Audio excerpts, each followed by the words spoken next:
Vos 2 centres de rénovation Home Hardware de Newport et dans Beau-Fils et votre caisse Desjardins du littoral gaspésien vous présentent Reflet d'ici.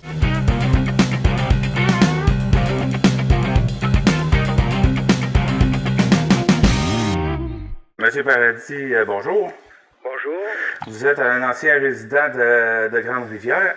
Le 20 août dernier, vous avez fait le lancement de votre livre qui s'appelle Se souvenir 1860-2010, paroisse Assomption de Notre-Dame de la Grande-Rivière. De quoi nous parle ce livre? La première chose qu'il faudrait que je dise, c'est que je suis pas tout seul là-dedans. Si le livre a été lancé, c'est parce qu'il y a quelqu'un qui a travaillé, pas seulement pour l'écrire, mais il y a quelqu'un qui a travaillé aussi pour essayer de trouver du financement pour pouvoir le produire, ce livre-là. Et c'est un comité spécial qui est composé strictement de gens de Grande-Rivière. Et ça a pris du temps, mais au moins, ça s'est finalisé. Ensuite de ça, ce livre-là, en fait, c'est une recherche qui a duré un certain temps sur la paroisse de Grande-Rivière.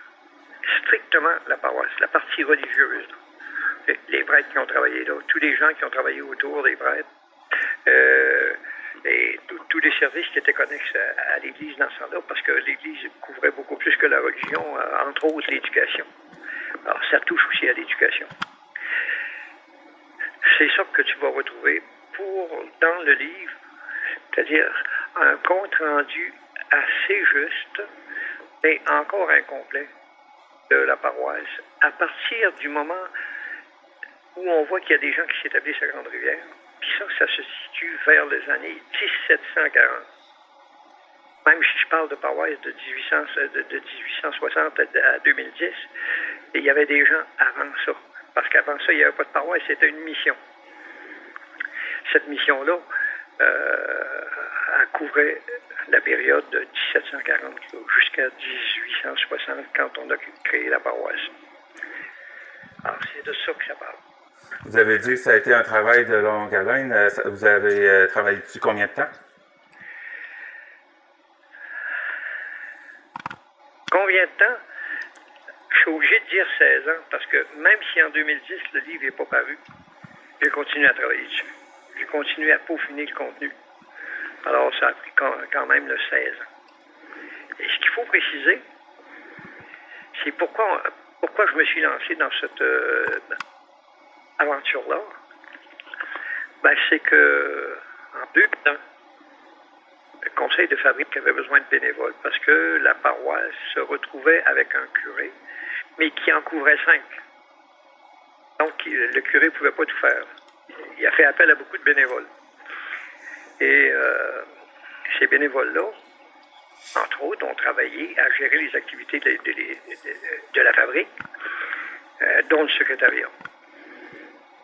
Ensuite de ça, ce qui m'a fait penser à écrire quelque chose, c'est tout simplement que déjà là, on disait, ben là, le 150e s'en vient. On a fêté le 100e, il faudrait peut-être fêter le 150e. Alors j'ai pensé que sortir quelque chose d'un peu plus complet que ce qui avait été fait en 1960 pourrait donner une chance à la paroisse. Surtout que l'écrire avait comme but de laisser l'argent à la fabrique. L'argent de la vente des livres à la fabrique.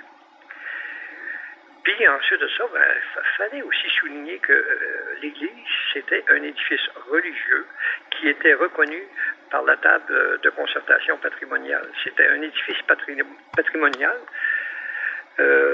depuis 1973. Tout à l'heure, vous avez dit que même s'il n'était pas sorti en 2010, vous avez continué à travailler dessus. C'est pourquoi il n'a pas pu être sorti à ce moment-là? Il n'a pas sorti à ce moment-là parce qu'il faut de financement. On n'a pas réussi à trouver. Moi-même, je n'aurais pas été en mesure, financièrement parlant, de financer l'édition du livre. Alors, il fallait trouver des gens qui pouvaient laisser verser des montants d'argent pour pouvoir faire l'édition du livre. Et comme on n'a pas trouvé personne à ce moment-là, ben, pas personne, mais disons assez d'argent pour pouvoir faire ça, on l'a tout simplement laissé tomber. Excepté qu'en 2015, M. de Grande-Rivière, Marcel Sénéchal, en conversation avec moi en ligne téléphonique, me disait, mais ton livre, il n'est pas sorti? Ben, j'ai dit non, on n'a pas trouvé de financement. Bon, ben, il dit, à ce moment-là, on va relancer ça. Alors, c'est lui qui a relancé l'idée qu'il fallait éditer le travail pour la paroisse, parce qu'il savait lui aussi, d'après ce que j'avais donné comme objectif, que je voulais que le financement aille complètement à la fabrique. Et il a lancé le comité qui s'appelait le comité d'impression, puis après ça, il y a eu le comité de vente là, en 2016. Mais il faut que je te dise aussi une autre chose. En même temps que je travaillais sur la recherche, je travaillais aussi sur un vidéo qui aurait servi à publiciser le travail dans le but de trouver des sources de financement. Ce vidéo-là, il existe toujours, puis il fait toujours partie du blog. Et deuxièmement, à ça aussi s'ajoute la recherche sur les familles souches de Grande-Rivière. Les familles qui ont fondé Grande-Rivière, les familles qui ont continué à grossir Grande-Rivière. Et ça, c'est une tâche qui n'est pas terminée.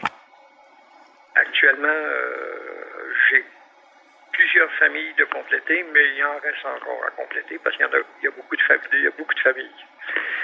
Donc, vous continuez à travailler en plus sur une continuité pour ce livre-là?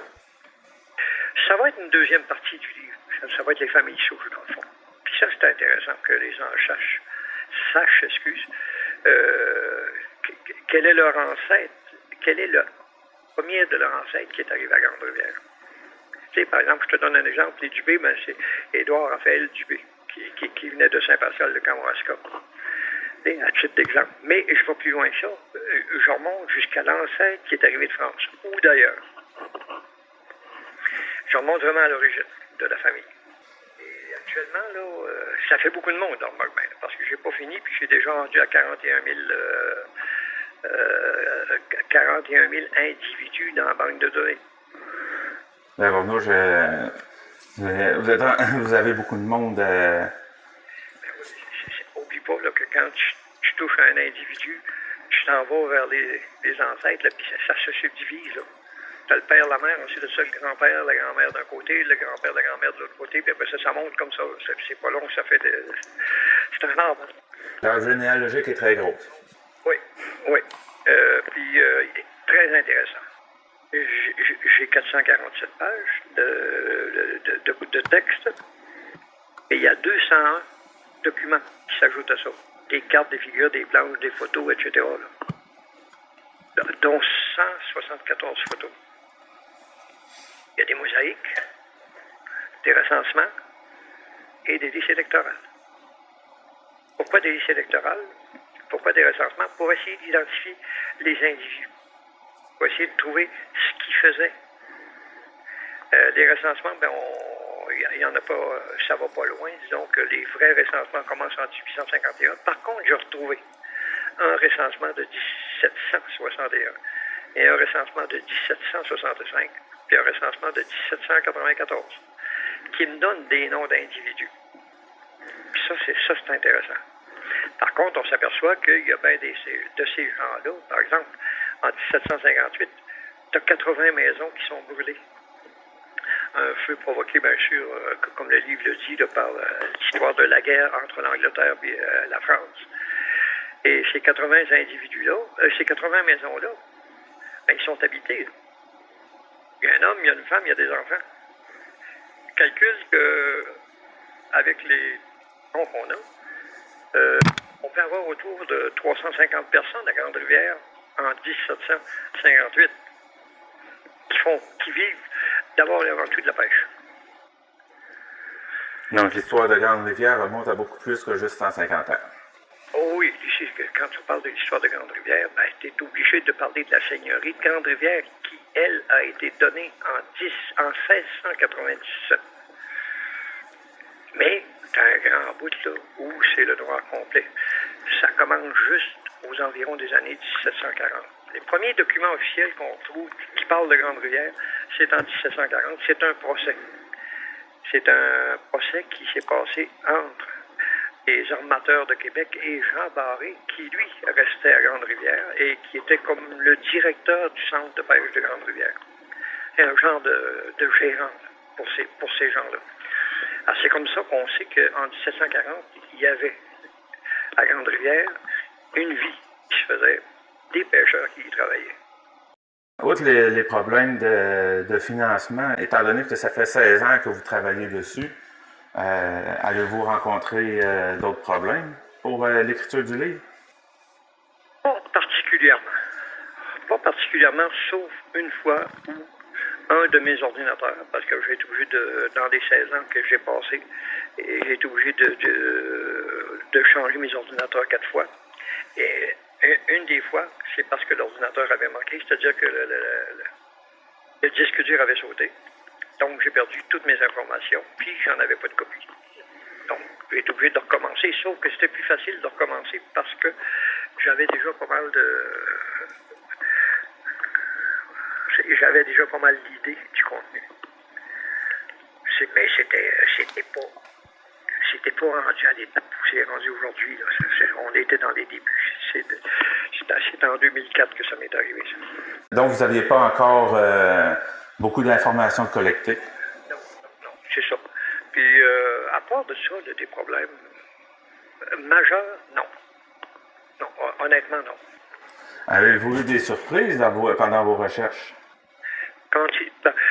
Des surprises, bien sûr qu'on a toujours des surprises pendant des recherches.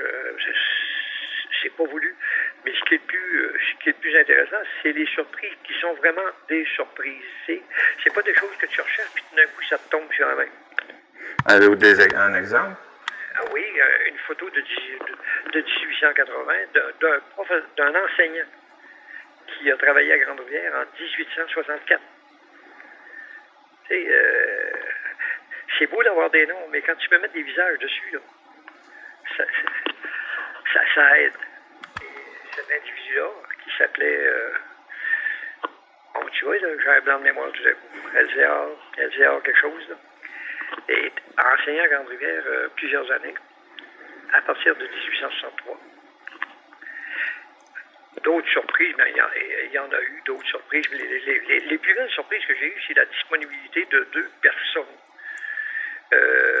Une archiviste de la communauté des Sœurs du Bon-Pasteur, puis un prêtre, c'est-à-dire un père de la communauté des Pères Maris, qui m'ont donné un très gros coup de main. En me donnant les vraies biographies des religieuses qui ont passé à Grande-Rivière, puis d'autre part, en me faisant la biographie des pères qui ont passé à Grande-Rivière. Ça, c'est précieux. Dans les autres surprises, c'est les mémoires des personnes. Je pense à M. Armand Bonneton qui a vécu jusqu'à 101 ans, Mme Valéda Trépanier aussi, qui avait une mémoire phénoménale, Mme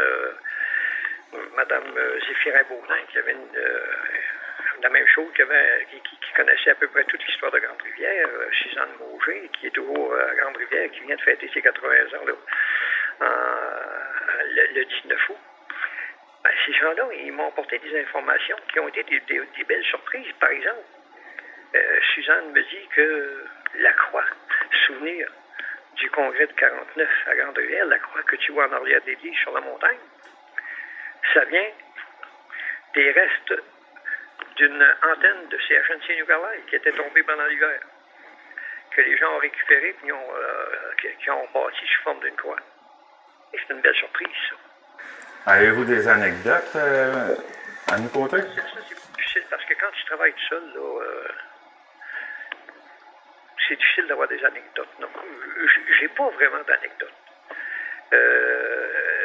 Par contre, dans les surprises, là, il y en a une autre qui m'est venue, c'est de trouver à la grande bibliothèque un film qui relate le congrès diocésain, pas le congrès diocésain, mais le congrès des vocations de Grande-Rivière en 1949, filmé au complet. Ça, c'est une très belle surprise parce que là, à partir de ce film-là, tu peux sortir des photos les photos, là, puis tu dis, là, c'est pas la mémoire des gens, là. C'est du réel que tu vis quotidiennement là, pendant les 3 jours que ça a duré. La grande bibliothèque a été, bien sûr, là, une très importante là, au niveau des ressources, parce que leur collection numérisée, là, au niveau des photos, au niveau des cartes postales, au niveau des documents aussi, a été très important. Avez-vous des partenaires qui ont contribué au livre? Oh oui, ben, tantôt je te parlais de Sœur la Coursière, là, puis je te parlais d'Argile. Ça c'est les deux, je dirais les deux plus importants. Sur de ça, il y en a eu d'autres, je pense à Sœur Michel Belle-Île, au frère Paul Leclerc, dans un texte qu'il a sur les 60, il appelle ça les 75 ans des frères d'instruction chrétienne, a permis de retracer toute l'histoire des frères, de la communauté des frères qui est venue s'établir à Grande-Rivière de 1951 à 1961. Alors, c'est précieux. Suzanne, dont je te parlais tantôt, Madame Trépanier, Mme Baudin, Marcel Sénéchal, Jacques Côté, Gilles Godbout, ce sont tous des gens qui m'ont donné des informations sur l'histoire de Grande-Rivière, peut-être plus rapprochées d'eux autres, là, mais avec qui m'ont donné aussi beaucoup de documents. Le livre que vous êtes en train de rédiger pour les familles souches, vous êtes-vous fixé un objectif de sortie? Disons que ce ne sera pas un livre, ça va être plutôt une base de données que les gens vont pouvoir consulter, parce que je le fais sous 3 formes différentes. Là.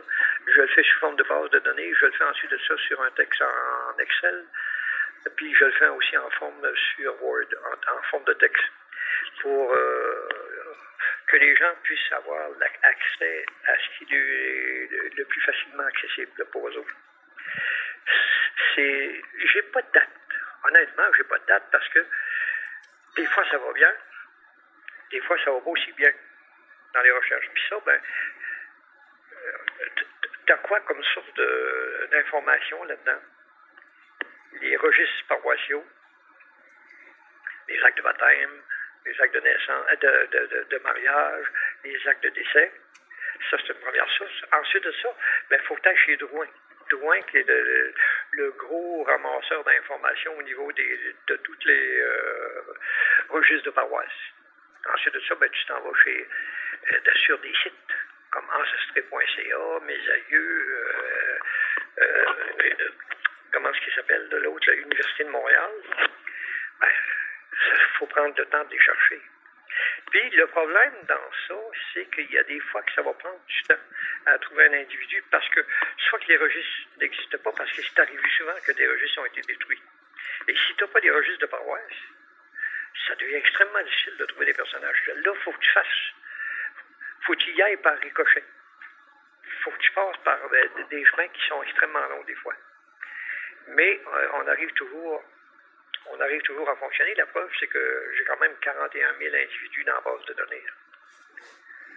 Et te donner un exemple, les Baudin s'est complété. La famille des Baudin s'est complétée à partir d'Aubin Baudin qui est venu de France jusqu'à 1940, parce que j'arrête à 1940 dans mes recherches, parce que dans les registres, on ne peut pas aller plus loin que 1940.